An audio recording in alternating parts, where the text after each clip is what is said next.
Welcome to Seeing Scarlet. It is Shelby here with Tyler. It is April 1st, which is a dangerous time on the internet, so everyone be safe out there.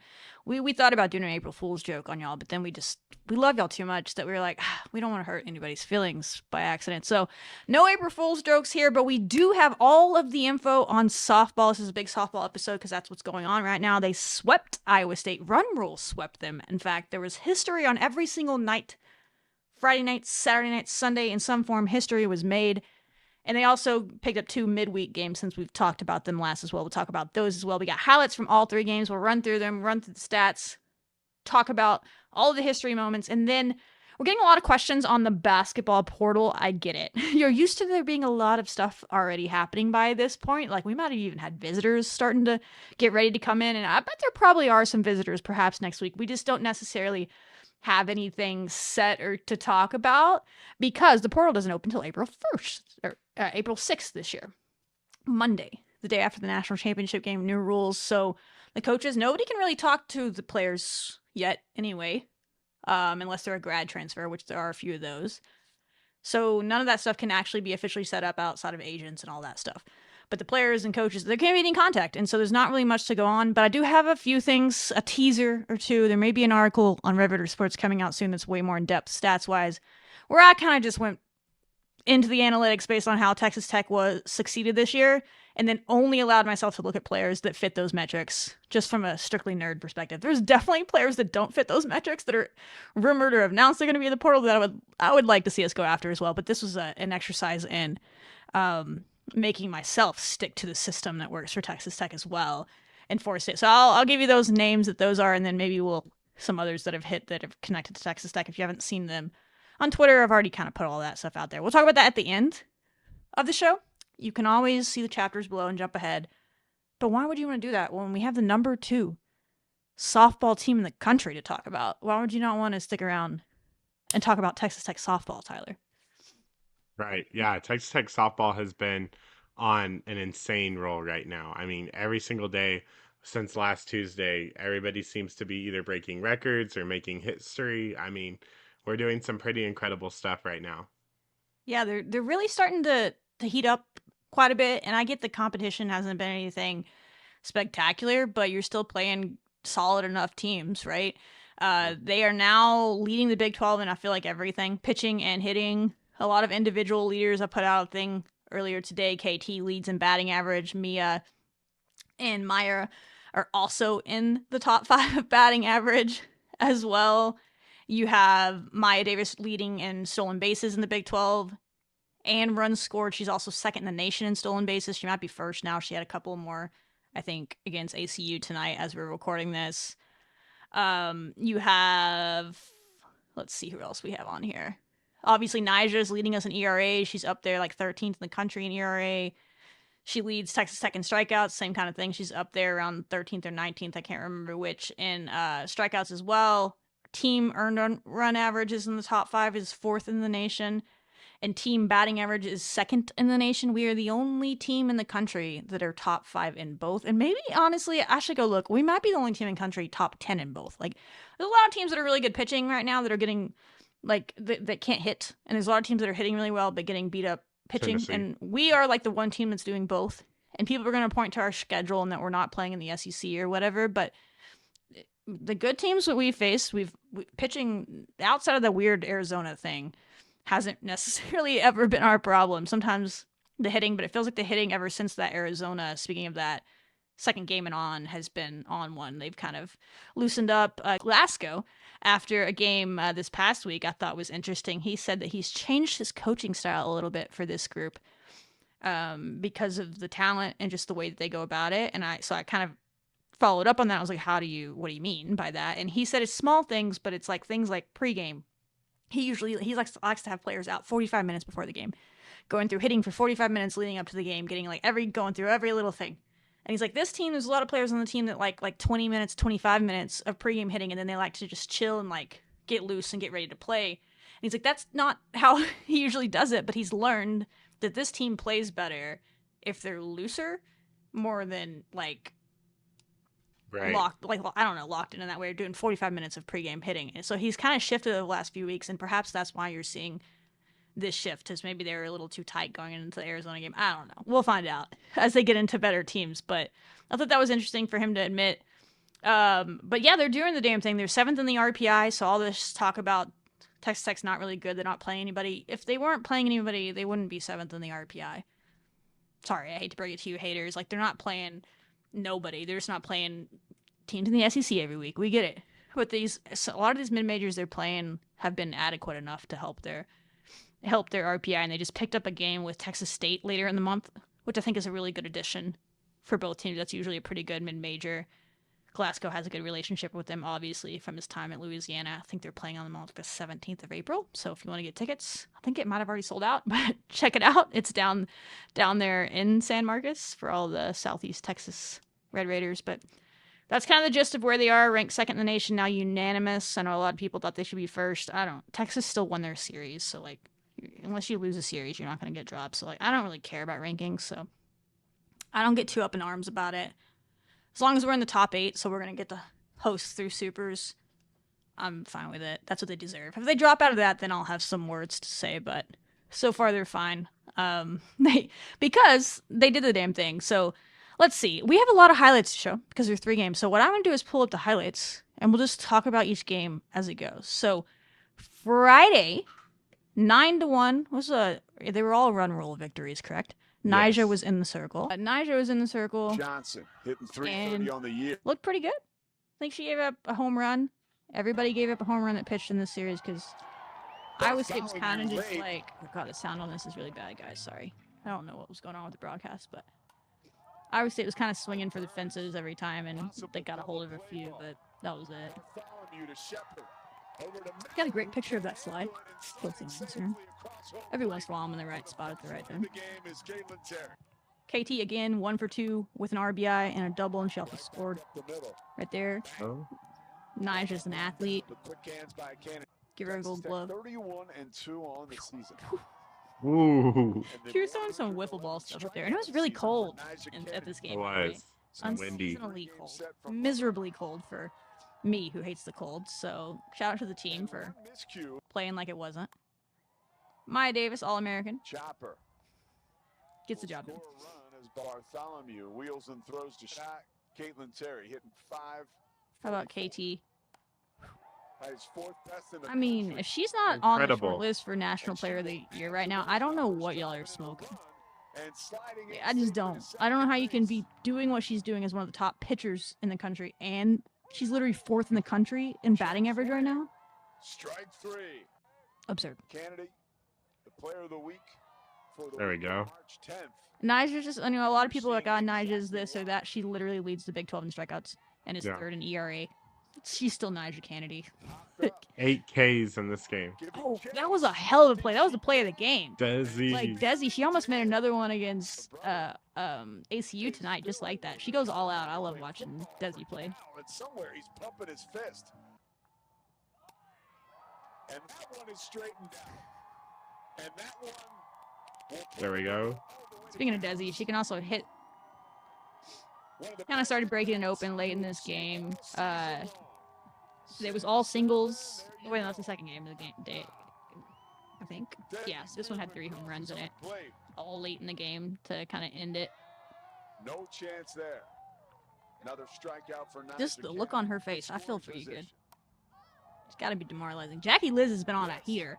She has. She's hitting like almost 900 over the last week or two, or something absurd. She was the Big 12 Player of the Week, Hitter of the Week for good reason, and she's won. She feels like she's won that first base job right now, and I mean you can't take her out of the lineup, so I get it. The season walked and singled so far tonight. Loggy Loggy. And that one is driven deep. hasn't played in a few games. Hopefully that's nothing too serious, but she did play in this one, in the first game of the series, and hit a bomb.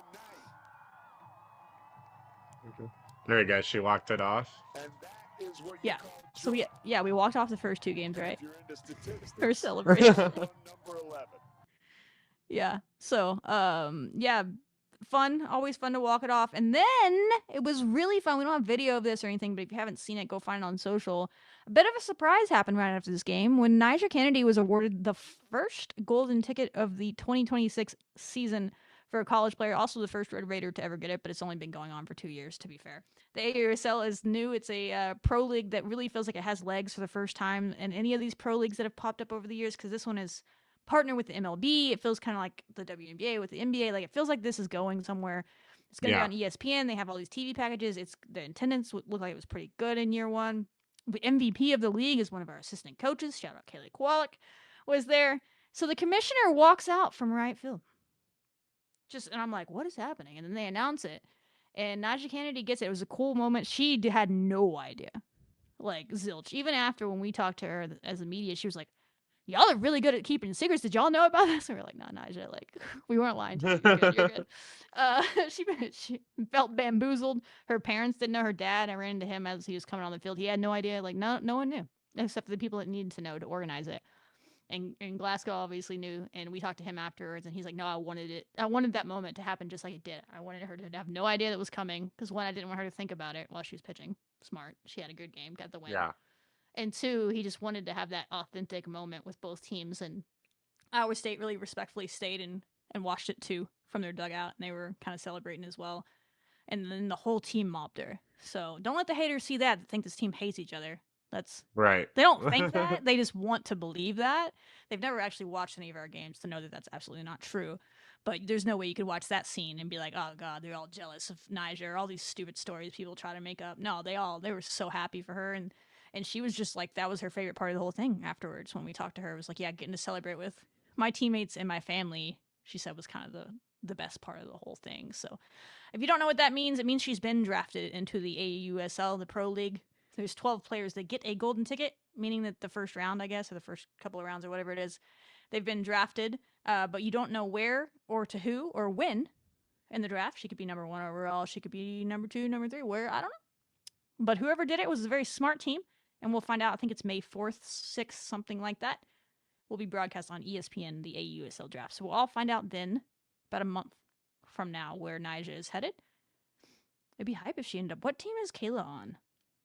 Ooh, I think she's The on Blaze? let me see. The Blaze feels right. That would be fun if she ends up on that team, but I don't know the order of the draft. That team would. Well, they won the whole thing, right? Or like they had to be doing pretty good. If She's on the Blaze. Yeah, I don't know if they have the top pick, but anyway, that would be cool. Get to be on the same team as their coach. We'll see what happens there. And nobody else got any. I did a thing on Twitter about Maya. I got a message that maybe Maya has decided she doesn't want to play pro softball. That's what I was told as the reason that she didn't get one. I find that interesting, and I hope that's not true, because Maya Davis could be a pro softball player. But of course, if it is true, respect her wishes to just move on with life, if that's what's going on here.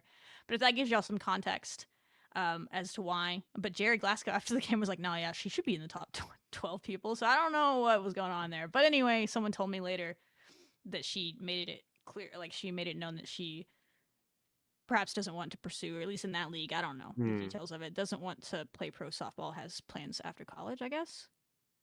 I hope she changes her mind on that, because she's a really good softball player. And I think she is. And they always talk about needing really good outfielders in that league, but I don't blame anybody that doesn't want to go the grind of it. It's still an up-and-coming league, so we'll see if she changes her mind. It doesn't mean she won't end up on a team. But there's your Maya Davis nugget for the people wondering, just like us, why she was not given a golden ticket. And you know, I'm not going to name names specifically, but another outfielder was given one in the next days that followed, and I was like, huh, Maya Davis seems like she's better than her. So that's why I was confused. But obviously they're all good players. They all deserve it. So they're getting drafted. We'll find out where. That was Friday. We thought, how can they top this, Tyler? Well, Caitlin Terry, you come into Saturday's game. She tied the school record for a hitting streak, consecutive games with a hit, with 21 on Friday. So then coming into Saturday's game, she just needed one more hit, and she'd break it. She was going to do that. And we all knew she would. And the thing about KT is some people are like, oh, I wish the team wouldn't have posted that. Like, it's going to be in her head. And I was like, I don't know KT too well yet. But what I know about Caitlin Terry is dog. Ultimate competitor. If I could clone Caitlin Terry's mentality, and I'm not even kidding, she might be my new favorite athlete on campus when it comes to being a competitor. If I could clone her mentality and put it in every athlete on campus for the teams we cover, I mean, the other ones can have it too, but the ones that we cover, yeah, we would have a lot of winning We would. to talk about on this show. She is an elite competitor. Like that stuff, I mean, that was probably just fun for her. She's like, yeah, I'm just going out there trying to get a hit every game. Like it doesn't seem like she gets too high or too low. And if she gives up a run, she's going to be the first one to go get it back herself. Or if her teammate gives up a run in the circle, she's going to go get it back for them. Like she just competes at an elite level. And that is probably one of the most important traits of a successful athlete is their ability to compete, in my opinion. And that's what separates just good athletes from like ones that can succeed at this level. And she has that. So I wasn't super worried about it. I was just excited. I was filming, waiting for it to happen. You'll see that in the highlight. She gets it done. So she's now the new record holder. Did Tracy Consecutive games or hits in a season for Texas Tech. We don't care. Oh, she was also the starting pitcher in this game, by the way, because KT thinks. Now the 2-0 from Ralston. We really small balled it this game. We only had one home run from Mia. And that was the walk-off. They had Yeah. 12 hits, I think, in this game. 11 were singles until the very last hit of the game was a walk-off home run. I asked Glasgow about that after the game, and he said, yeah, this team can play a lot of ways. They're really talented. They can play with speed. They can play with small ball. They can hit home runs. And you saw that. And I feel like maybe earlier in the year they were just kind of swinging for the fences every time. And now it just seems like they're just taking what the pitchers are giving them. Sometimes these pitchers don't want to throw it in the zone. So we're taking a lot of walks recently as well. It's one thing KT's really good at. She'll sit there and walk 4 times in a game if you're not going to give her something to hit. Probably because she's a pitcher. She knows how frustrating that is. She had a good game in the circle, pretty good. Maybe not her best stuff, but 5 innings pitched, 4 hits allowed, 2 earned runs off of home runs, and 3 strikeouts. Every run except for 1, I believe, in this series that Iowa State scored came off of a home run. They're swinging for the fences. Oh, I guess we missed it, KT. She got on base. Not a walk to get on. Has she broken the record yet? Yeah, so she broke the record here. We'll go back. Right there. There's your record breaker. There we go. That tied it, or broke it at 23, and then later in the game she hits a home run as well, I believe. All runs together, but...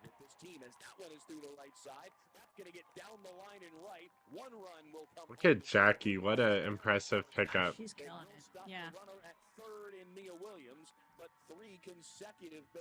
I mean, we're just everybody. You go look at our lineup right now. Everybody's hitting over 300. Like someone was talking to me about someone, I guess Tony, or they're like, "Oh, it's good to see Tony heating up." I was like, "Heating up? Like she's still hitting like 350." But yeah, she's hit a couple of home runs in kind of the last few games now. So I'm like, yeah, maybe she's getting her power stroke back, but she was never cold. Like everybody last year, I mean, we would have been like, oh, we have a few that are hitting over 300. Right. Let's go. Like the whole team is that. Quite a few of them over 400. Carrie's over 500. How about Jackie? There we go. Again, her swing is so pretty. It's like the perfect swing, I swear.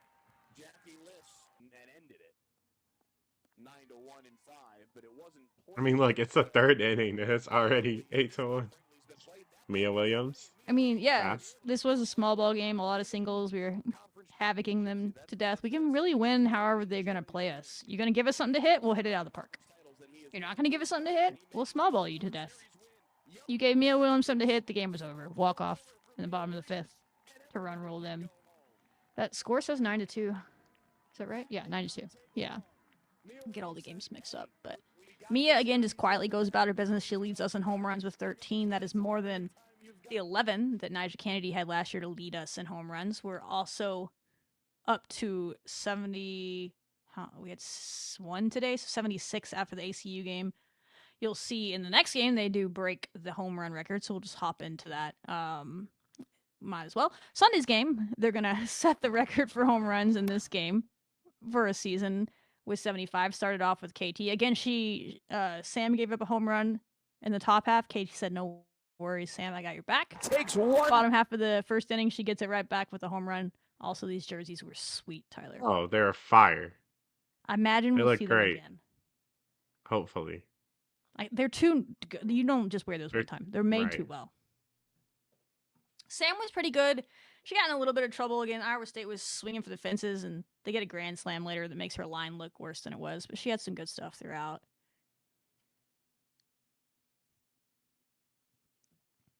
This is Maya's first home. Nope. No, this is Maya Davis. She'll get on with a bunt to the pitcher, and at some point in this game, she's gonna get 2 home runs as well because she's just a freaking unicorn. Look at that.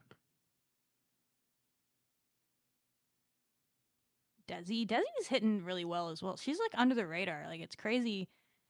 Like you have players on this team that would have been just our star player last year. The way they're hitting, and it's like, oh yeah, Desi hitting in the 8 hole. Like what? There we go, Tony.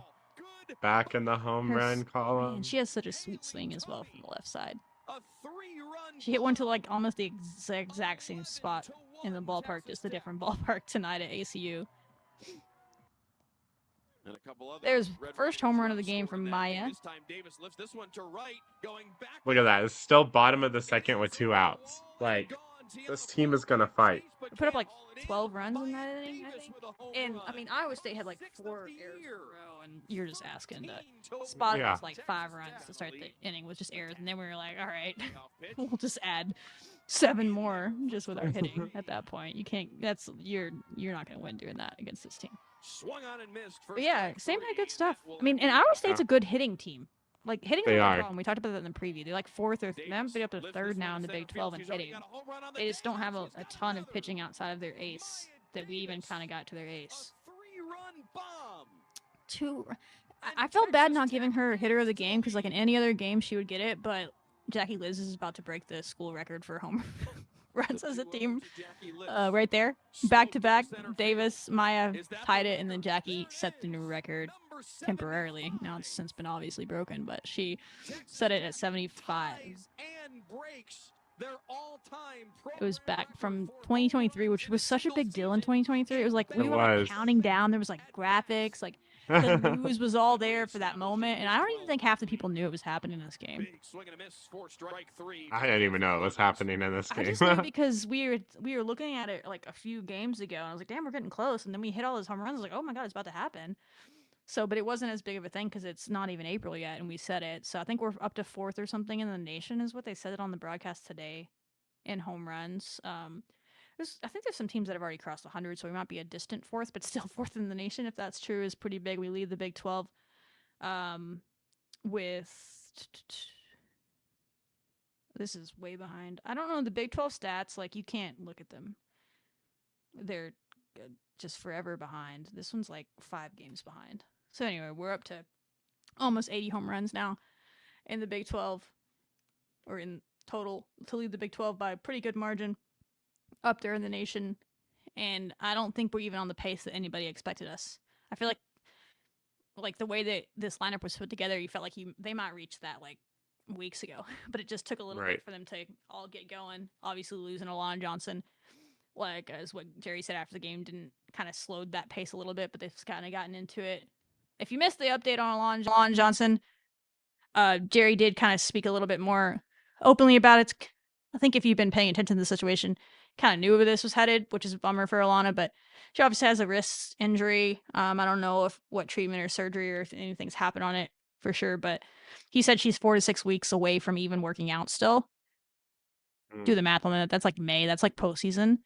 So he said it's too early to decide on a red shirt, but that's obviously on the table, and it might be in her best interest to do that, but it'll obviously be up to Alana to make that decision when the time comes if she wants to. I guess in theory, this is me just speculating right now. In theory, if she wanted to be a pinch hitter option in the postseason, she could, but then that would burn an entire year's eligibility. So it'll be, hey, do you want to come back and play another year? Because at this point, she's in line to get a medical because of when the injury happened. So early in the year, she would get a free year to come back next year if she wanted to. But if I know she wants to go to med school. We talked to her before the season, so that might complicate things. Like she has big life plans, so if she just wants to finish it out, we'll find out. But it doesn't sound like we'll be getting her back. Again, too early to know for sure, but that's a bummer. It'll be a while if you see her at all.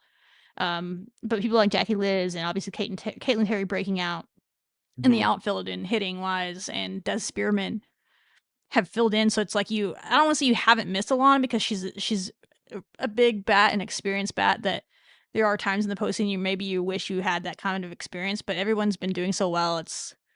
They're doing their job, you know what I mean? So they're stepping up and everyone's starting to heat up at the same time. Especially like KT didn't have a single home run until like 2 weeks ago, maybe, and now she has like 6 or 7. Right. So she's starting to heat up as far as power wise.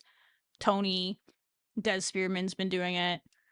I mean, Maya has 7 home runs and she only had 5 last season. So I mean, she's even Yeah. becoming a power hitter and she's just supposed to get on base. Well, even Like, last season, like she had 5 total in her career going into last year. Maybe yeah. less than that. And like last year was a big jump in home runs for her, and Right. now even this year. So yeah, everybody can hit for power, but they can also play the small ball speed game, and you kind of saw all that in this series. So it was good stuff. I mean, you did what you're supposed to. Iowa State, again, a really good hitting team, and has proven that against teams and been able to hang around with like Baylor and some others because of their bats. But pitching wise, outside of their ace, once we kind of chased her, they tried to do that whole like change the pitcher every 2 innings thing against us, and we're kind of getting used to that strategy, I think, because a lot of people try to do that to us, and then they were booting the ball around a little bit. But they can yam it. I love their home run celebration. Oh yeah. North Carolina does the same thing, so I've seen that before. Yeah.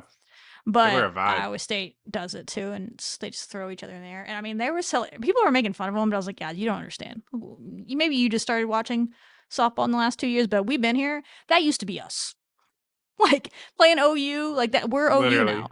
And you're just celebrating a home run. You're just celebrating trying not to get run ruled. Like they were Anything. just like, we put up a 0, and they're like going crazy for the pitcher because like you put up a 0 one inning, and the people are like clowning on them for that. I'm like, guys, we were just that team. So you might need to be humbled a little bit, but I don't. Like, so I fully understand what they're going through. Like, there's a difference between good and great and elite in this sport, and the jumps are pretty massive. And that's a pretty good team that will give some people some fits, right? I don't know if they'll make the tournament this year because they're pitching, but like they were probably should have made it last year. The run they went on to end the year, they're a young team. They have good vibes. They're just trying to get through the game. So I really appreciate their spirit and the way that they approach the game. They have some good players for sure.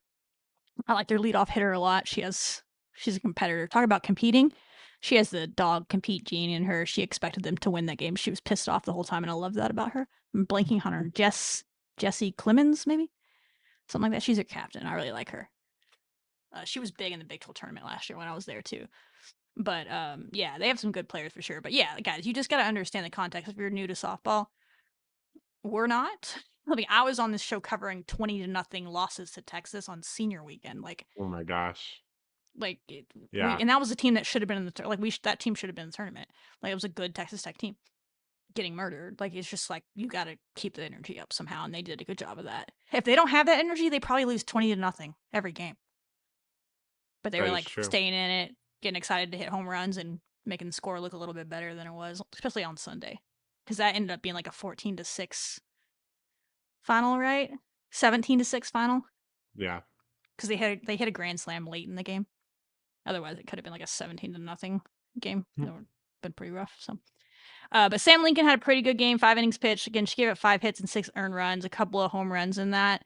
One girl for Iowa State had 3 home runs in the whole series. Like if Jackie Liz didn't exist, she might have gotten Big 12 Hitter of the Week, to be honest. But Yeah. Jackie stole that from her.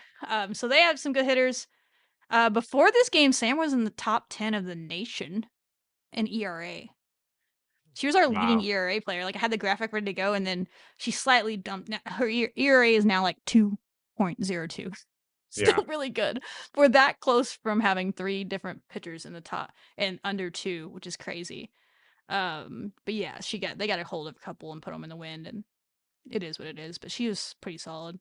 Kept going. That's what I like about Sam this year. She might give up a home run, but it doesn't spiral into like 4 home runs in a row. You know what I mean? And she gets out of the inning and moves on from it. So Maya Davis 3 for 4, 5 RBI, 2 home runs. Chill. Obviously, Jack Liz 3 for 4, had a home run as well to set the new school record. Everybody had hits. KT again, 2 for 4 and a homer. Haley Tony 2 for 3, 3 RBI homer.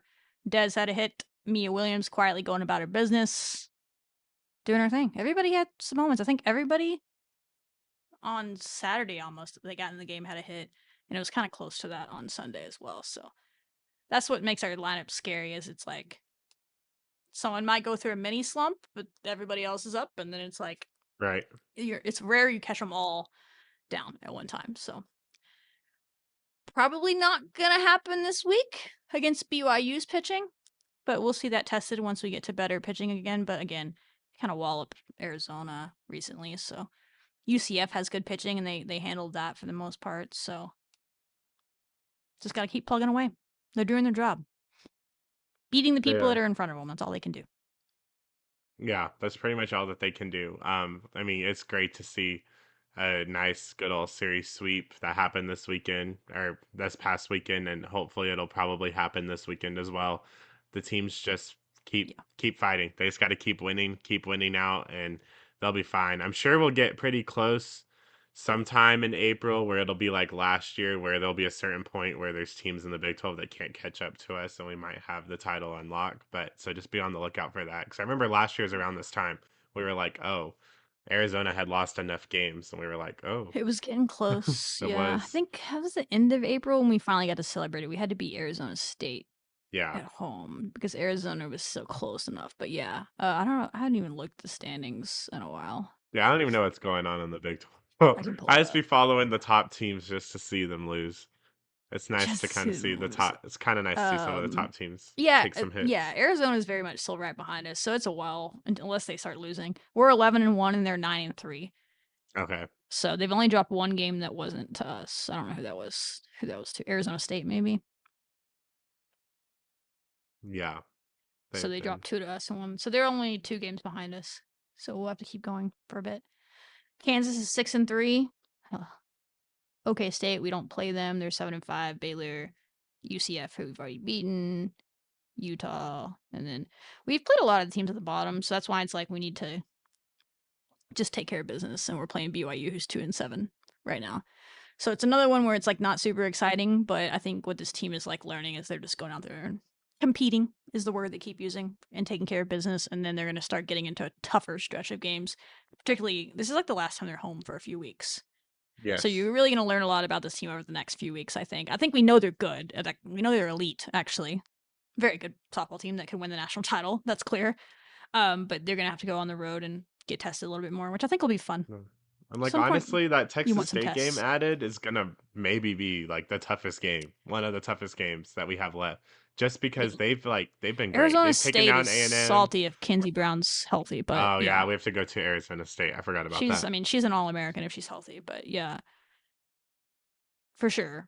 Baylor comes So, here, so yeah, a lot of good softball ahead. But get your tickets to Texas State. They might be going to U. Do they go to UTSA as well? Someone was saying that today. I don't remember that being on the schedule, but maybe they go to UTSA on that same trip. They're gone for like 3 weeks.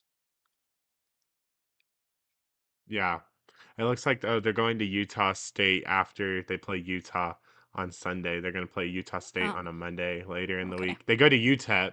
They do go to UTEP. Maybe Yeah, that's what it they have a was. double header with UTEP. That's Yeah, just in El murderous. Paso. That's unfortunate. But But yeah. Desi will get to see her family, so I it'll be think that's hype. why they put that in there. Like, I honestly wonder if, because I know Glasgow talked about that last year. He wanted to go places where his players could Hmm. play in front of their family. And someone was asking me, why are we going? Why are we traveling to UTEP? I was like, I wonder if it's for Desi. And that would make sense. And because then they just played it at Tarleton, which we didn't talk about. But Allison Dobbs, who's a true freshman, is Oh like yeah, her Allison. hometown's like 30 minutes. She went to Toller High School, which I know where that is because I'm from Central Texas, and that's like 30 minutes from Stephenville. Like she's basically from Stephenville as far as her family is concerned. And so they were all there, and she got her first career at bat and hit against Tarleton in Stephenville. So that would make sense why we decided to go to Tarleton. And like we're just kind of we obviously played at Houston for all the Houston players, so I feel like that's Right. a little bit of it. We tried to go to Florida and play a lot of Florida games for Hmm. Mia. Only got to play the UCF game, but yeah. I think KT's from Arizona, so that one's checked off when we go to Arizona State. Look at Can't get to that. Kansas, but NiJa already had a Kansas moment last year. Yeah. Or do we go to Kansas again? I don't know. We might. I don't know No, if we I even don't play think we Kansas. do. Uh, But yeah, that's softball. Any final thoughts before we close out the show with the portal talk that y'all are DMing us about? Softball's kind of just doing work. Not super exciting other than the fact that they're number 2 in the nation, and that's pretty damn cool. Yeah. No, it's pretty much. Yeah. Go watch your Texas Tech softball team. Killing it. They had a great win today. It was actually a really big game with stolen bases. Maya, KT, Jackie, and Yeah. Desi The all base had a running today stolen was base. insane. We were just like, Yeah. it's like they just wanted the game to be over and they're just I stealing mean, that every game base they was could. so quick. Like I remember it started, and then I like was checking through the I score, and was then oh, at boom, it was football already over. football practice media availability at 4:20 or whatever when we got out there. And they were like, all right, y'all can do this, and then y'all can go over to baseball at 6:30. I think they had a baseball game at 6:30. And then they were like, or you could drive to Abilene for the softball game at 5, just jokingly. I was like, I'll put money right now that the softball game is over before the baseball game starts. And it was like just right at the same exact time baseball was starting, softball was ending. Like you just knew. No shade to ACU, but like they honestly hung around more than they did the first time. So kudos to them. I like the third baseman. I don't know how old she is. She might have a future transferring somewhere, not to us, but somewhere. Right. We got pretty good third baseman for Yeah. another year. So sorry, but she was pretty salty. Pitching's not great, but it is what it is. All right, so that's softball. As promised, portal stuff. So a lot of questions. We're gonna have a lot more stuff. We might do a whole portal episode in the future. Like we're gonna be covering visits and we're gonna be doing all the things. And there's a whole thread on Red Vader Sports. I don't plug it a lot, but if you want to subscribe, go do it. Whatever. If you don't, then I'll probably spill. I always talk about it on here too. I'm not gonna hide the secrets for you, but like if they all get posted on there, like as soon as they happen, if you want to go on there, I'll be putting them there. I'll have articles out. I tweet about it a lot. It's all there. Questions quickly. Is Texas Tech going to have anybody portal? I mean, I can't answer that for you for sure, but there's only 3 returners on the roster. It depends on how you look at it. There's 4 if you count Stephanie as a returner. I kind of count her as a freshman because she hasn't actually played for us. She might be a sophomore by label. I don't know what her designation. So there's 3 or 4 returners, however you want to describe that. Everybody else graduated. There's 9 of them. So like, there's not a lot of options to portal at this point. I've heard nothing about any of them choosing to do that. Those decisions may still be being made. I usually am like wake me up when the portal's closed before I'll say that. But like Bailey Maupin, I wasn't concerned about last year. I don't know. Jalen's just not giving off any vibes that she's planning to leave. She's pretty loyal to the program and the relationships that she's built here in the community and everything. So I think she's going to stick it around. And the one senior that has played that will be back next year right now, Bird Martin. That one I don't know. I think I wouldn't be surprised if she does transfer. I wouldn't be surprised if she's back. Very immensely talented player. I love that kid. I hope it works out for her here. But she obviously, we talked about it before, has been away from the team for personal reasons. Very locked in and celebrating the team. If you follow her on social, like supporting them every single step of the way. She's very still a part of the team, is what I was told. But just had personal reasons that she needed to be away for the last half of the season. So yeah, I don't press further when personal reasons are given. I'm not someone that's going to ask more. So wish her the best. I hope that ends up being at Texas Tech, but that's the other returner that could return. So that's only 3, and then you have 6 to 7, I guess you're counting Stephanie, incoming players next year. That's 10. You have 5 spots to play with. We'll see if they use them all. In this era, a lot of teams only keep 13, usually just because of money. But if some of those can be redshirted because of injuries, as we've heard about, or if some of them are walk-ons, you could go up to 15. We'll see what they do. We'll have a full nerdcast, as we call them, next week. Again, there might be an article coming out tomorrow on Red River Sports. I don't know if it's this Wednesday or next Wednesday, where I kind of break down just some names that I'm looking at, both from a strictly analytical standpoint and then from a, hey, we have a connection to them. I really like them as a player. Right. I'd like them on the team. But then, listen, I want to put myself in check. So I did a whole breakdown on what made Texas Tech good this year. There was a few things, like effective field goal percentage was way better than it's ever been. Field goal percentage was way better than it's ever been. Obviously, our Hakeem percentage, we talked about it, steals, blocks, all the things that made Texas Tech good this year. I put them all on a database. I'm a nerd, guys. I've put everybody that's been said they're going to enter the portal. It's not open till next week, so I don't know for sure, but they say they're going to, into a list, and I have it saved with all of their stats so I can sort it and go through it. That's how I know these things. If you want to know about the portal, just call me and I'll tell you a stat. But that took forever, but I have them all in this database now, right? And so I can sort them, and so I put all the minimums, maximums for the things that made Texas Tech good this year. Also for the things that made Texas Tech not good at times, rebounding, turnovers, and I put certain minimums in for that. It pulled out of 400 names that are rumored to enter the portal or said by themselves to enter the portal on Monday. 11 came back, Tyler. Wow. So these are the 11 names. Spoiler alert. That will be in there, and this list could be longer. I'll have to go edit the article and make sure it's fact checked to see, because people entered today that haven't looked. Charlotte Toohey. I think I eliminated her in my own reasons. Oh, her defensive rating's pretty rough, but it is within the range. So, from American University, Gianna Corbett, know the name. Every single sort I've done on for any sort of stat, this girl keeps coming up. Chattanooga. I would call her right now. I think she's a power forward player. Addie Brown obviously is a power forward player. Very good player, All-American potential from Iowa State. Y'all know that name. This one's fun. Felipe Burros? Might be. She's another Spanish point guard. I guess not from Spain. She's from Portugal.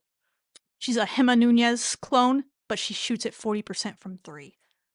And she fits all of Ooh. the other metrics that Gemma did. Ooh. Defense. She rebounds it at an insane rate. I've heard she's asking for a decent chunk of money, but she probably deserves it. So if we can find it, she's a point guard replacement for you. She's a senior. We'll bring that experience. Another point guard on the list, Amari Whiting, Oklahoma State, who recently portaled. She was supposed to visit Texas Tech last year in the portal, but committed on her first visit of the year to Oklahoma State instead. I believe the reason she might be leaving Oklahoma State is because she wants to go to a program that's defensive minded. That's us. I never understood why she went to Oklahoma State in the first place because of Yeah. that. But she tried out to go to an offensive place. She didn't seem to like it. She's leaving. She fits all of these offensive metrics as well. Hannah Wickstrom, UC Riverside. She averaged like over 20. She's one of the leading scorers in the country, but she also fits in. This again has defensive minimums and maximums too, so she's fitting all the rebounding stuff. George Mason, Louise Volker. Haven't looked into her much, but she fits the list. Hallmeyer Mbu. MBU is her last name, from Rhode Island. I have looked at her a little bit because she's popped up a lot in my sorts. She's fun. She's only a sophomore, 6'1" forward. This one, I'm talking caller right now. Beautiful Wahid is her name. First of all, the name. What a name. St. John's. I believe St. John's is who upset Oklahoma State earlier this year. 10 guard. Just a hooper. I mean, you go pull up highlights and you're going to spend the rest of your night watching her play. Just a bucket. She fits everything on this list. Maybe turns it over a little bit too much, but she still fits in the range, just barely. I'm intrigued. I think a power conference team's going to give her a shot if she wants to move up. She might want to stay mid-major. Another Oklahoma State player, Lena Girardi. I was happy to see her end up on the list because Your she's on my dog list. Her defense is a little iffy, but she barely makes the cut. Barely makes the cut defensively. Turns it over a little bit too much, but barely makes the cut on the turnovers. But she shot over 40%. Effective field percentage over 55%. Almost 40% three-point shooter. Good rebounder. She's intriguing. She might be trying to go back to the East Coast, but we'll see. And then one more power conference player on the list. Zemariah Jones from NC State. I've seen her play in person, and she's very good. She was a freshman last year, but she is only 5'7", but they would give her, like, legitimately, if it was a guard, like, she would get, like, the Danae Fritz level assignment, like, who's their best player? They put this little 5'7" guard on her. And so her, like, defensive ramp number is 3.1. It's by far the highest on the list because defensive ramp kind of factors in impact on the game more than just defensive rating. Meaning, like, when she was off the court, their defense really suffered because she was their best defender. But she also shoots it pretty well from almost 37% from 3. Her rebounding is the lowest on the list. She only 5.2% rebounding percentage is really bad. So like if I put a minimum on rebounding percentage, she probably wouldn't make the list. But she fits everything else. So she's a 5'7" point guard. So if you could get rebounding from your actual front court players, what a concept. Right. And Gemma Nunez doesn't have to lead you in rebounding like she did this year. And you can let your point guard not do that, then she'd be one. She's probably going to be expensive. She reminds me a little bit of Jordan Harrison. Maybe not quite as slick with the steals from West Virginia. I wouldn't be shocked if they honestly go and get her. But that's everybody. That's 11 people. Only 4 power conference players. A lot of interesting mid-majors. Gianna Corbett and beautiful Wahid and Felipa, as far as mid-majors, are the ones that I'm like, please, if we go that route. I agree. They come up in like every sort I do for some others, but these were specific to what I talked about. Again, I'll break it down more in the future, and it's a lot easier to digest in a written format, to be honest, because there's graphs. I give y'all visual aids to understand my nerd thing, but that's kind of how I did it. Because again, there's, Avery Jelmstead. You'll have heard me joke about her. Once we wanted her out of high school, she didn't come to Texas. She went to Utah instead. She has announced herself that she's entering the portal, so you can feel confident about that one. She doesn't come up on this list. She might not have played enough. I don't know. She did average almost 8 points a game. I'd be intrigued. LA Sneed's also a player from Utah that we offered. I don't know if she was really heavily considering us, but we offered her. Kiki Smith from Purdue. She was coming for a visit last year before she committed to Purdue. Former NiJa Kennedy high school teammate. JUCO All-American, JUCO Player of the Year 2 years ago. Played at Arkansas and now Purdue. This will be 4 for her, I believe. Maybe 3 That's for 3. crazy. Yeah. Yeah, she was a freshman JUCO player, and then she left after her freshman year. Played at Arkansas as a sophomore. Played at Purdue as a junior. So yeah, this will be 4 for 4, I guess. Hey, I can't. No shade. Do what you gotta do. And there's some others that I've tweeted about. Addie Brown, who technically we've had for a visit. She's gonna be very expensive, so I'm not getting my hopes up there. But maybe she'll want to play with her former AAU teammate in Jalen. There's a lot of connections there. That's gonna take money. Mhm. And I've heard maybe perhaps we're somehow connected to Bonnie Dees from Arkansas. I haven't confirmed that with anybody of merit around the Texas Tech program, so that could be wrong, but someone did tell me that recently.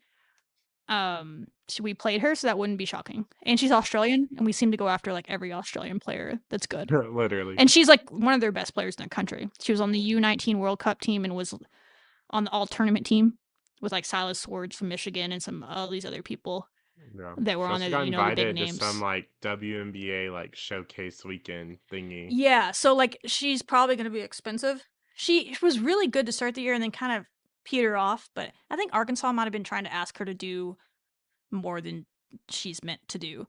She's a really good like team player facilitator. She can shoot it, she can get to the bucket. She's very athletic when you watch her tape. And then she was just kind of having chunk shots for them because she does not come up on this list because her efficiency numbers are not great, if I'm being honest. Which concerns me a little bit. But then when you watch her tape, that's why like you can't only go by stats.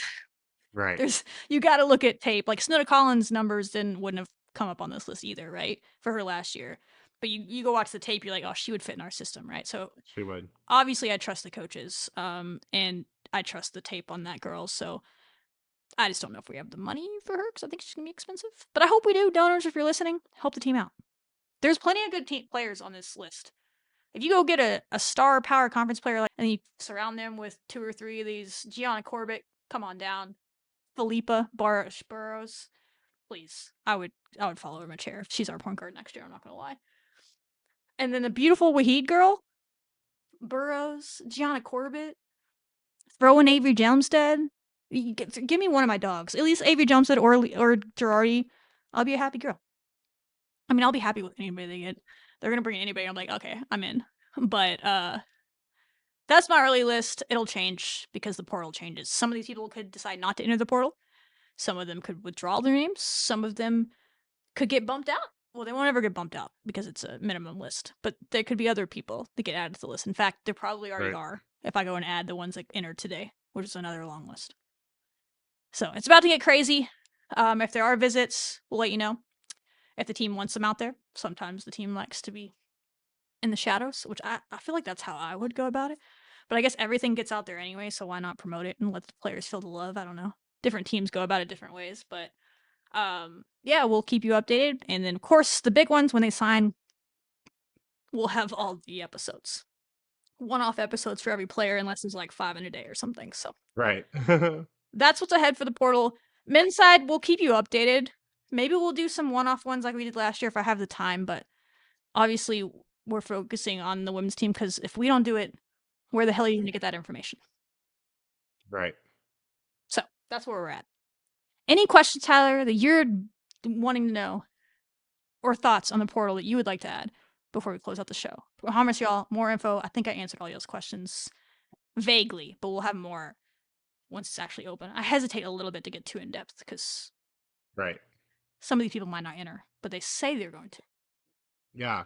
No, I just say that my biggest takeaways that I've kind of seen from I guess kind of hearing what the coaches have been saying and things like that is definitely they want to build off of this year and they don't want to go back to a, rebuilding type long period of time with these freshmen, and we've kind of already addressed that. The next thing is I'm interested to see, how we're going to plan our front court, and it sounds like the coaches are very excited still obviously about having Stephanie and maybe seeing what her role potentially could really be with our team, and also finding somebody that's going to be able to kind of help split minutes with her.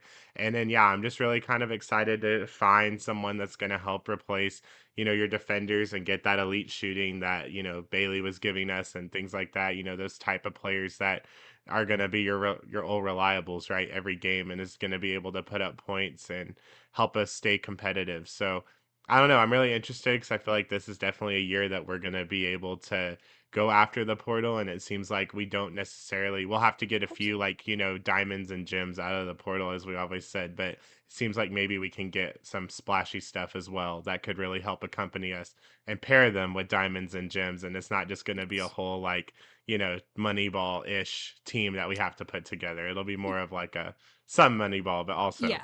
you know, get that splash in there that'll be like, oh wow, turn heads and maybe give us some respect. Could be the Sorry. difference of being a 6 seed or a 7 seed in the NCAA tournament, Yeah, honestly, if you you want can to get avoid some it big too, names. for sure. Yeah. Yeah, I don't know. I still don't know how much money they do or don't have. I hope they have enough to compete, but I think you have to go get two leading scorers, like, and hope that Jalen is can work her way into that. But I think Jalen is For a really sure. solid third option on a team, like a luxury to have as a third option. If she just at least does what she did this year, if she brings that up a notch, then you're really, really playing with house money. But I don't think you want to bank on that. So I do think they're going to go get two players that average over 10 points a game for this team next year. I don't think your leading scorers are on the team yet outside of the potential that Jalen could become that. Right. But I don't think they're on the team yet otherwise. And I don't think they're going into the season, trying to put that on her. She'll do what she does defensively and hopefully grow. I think Jalen will be a different player and a better player, and maybe she can't. There's no reason Jalen Bristol can't average 15 points a game, but it's that consistency factor. She needs to be on the court to do it, fouls wise. So I think, and she's not a guard at the end of the day. Like she can't go create her own all the time. So you have to go get those hooper types. I didn't have her on this list because again, this list was really 1000%. It's catered to 1 through 4 players. Obviously, most 5 players aren't shooting Right. above 30% from 3. So like none of those popped up on there. But I did a different search and there's a girl at Purdue, Lena McCarthy. Fouls a shit ton. Her foul per 40 average is 7.8. I don't think I've ever seen something that high in my life. Fouls a lot. But if you take that out, like elite in all of the categories that we want a big to be an elite at, she even averages like 1.5 points a game in transition, which watching her tape you wouldn't expect. Like she's not like a burner by any means, but she gets up and down fine, can catch it and go. I'm intrigued by her. 6'4" player out of Purdue, only a sophomore, she'll be a Dang. junior. Foul trouble is her biggest thing, but we don't need her to play 40 minutes a game.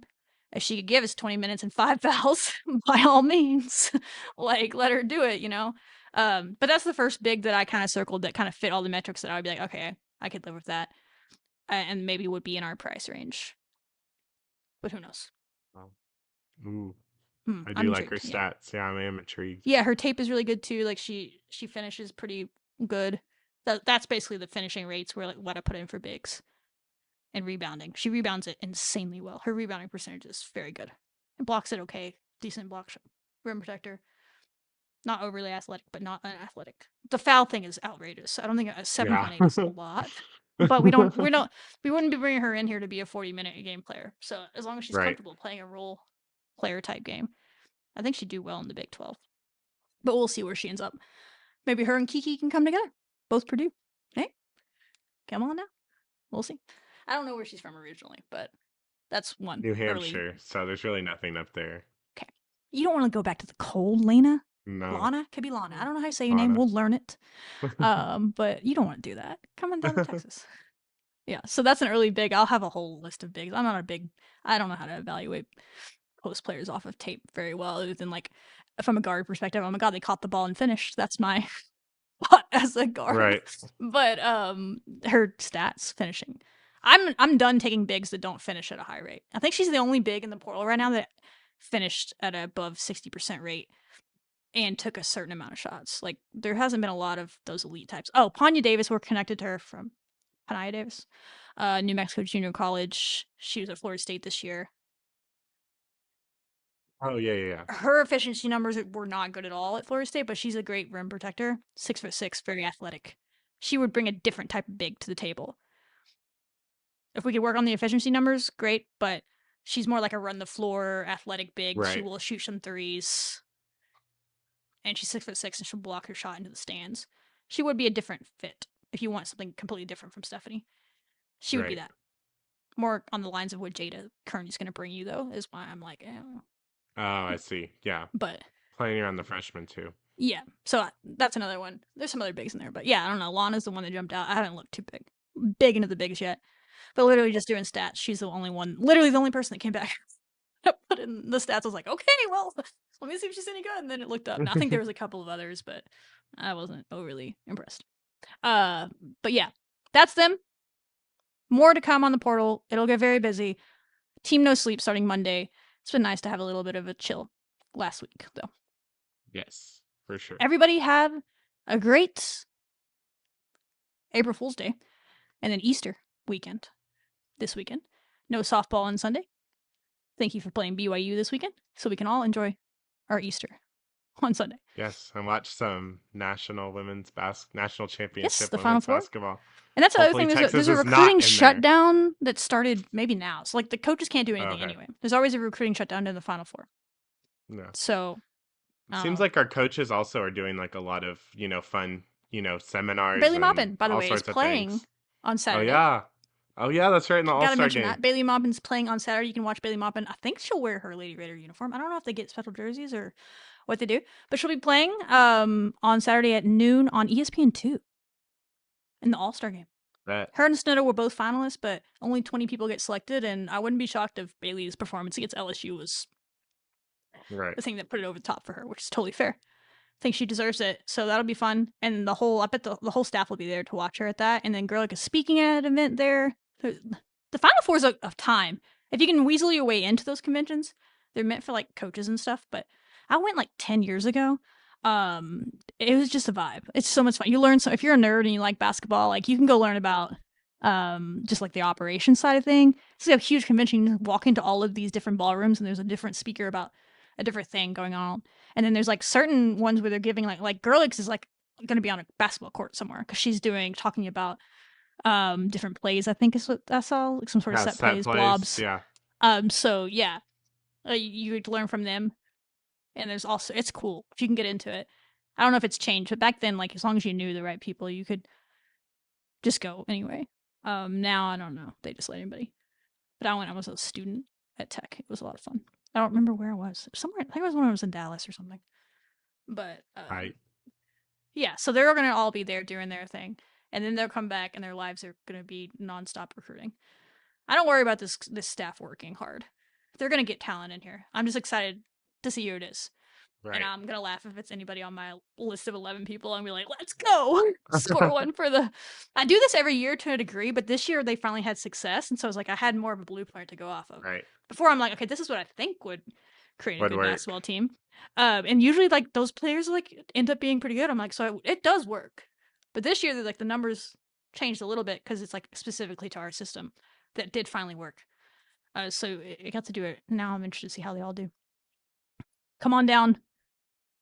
Gianna Corbett and beautiful Wahid. And Philippa. I love that. I don't know if we have money for all that, but give me those three. And one power four scorer, maybe one power four developmental young one like Avery or Lena. I'm done. My shopping list is done. Until tomorrow when there's 50 more people in the portal, I'm like, sorry. I've moved on from y'all now. I've fallen in love with someone else. That's how it works. But for now, that's my 11. That's all I have. Stick around for whatever's coming after this. We don't have any shows until next week. Like, follow, subscribe. I guess if someone signs before next week, we'll do a show. But please don't. Easter, family. Let us live. All right, that's all I have. Go to softball this weekend because you won't get to see them for a while. They'll be gone for like a month. Catch them in town. Baseball's also baseballing. Again, you can find people that are covering them. I've been up and down. Having a good year. TCU was tough. But back on track tonight against ACU. They're probably home this weekend as well. Yes. So, Thursday night, go to softball for sure. Because, baseball's home on Thursday too. Right? Mm-hmm. Easter. Anyway, we'll see y'all later. I'm going to go to bed now. Rag 'em.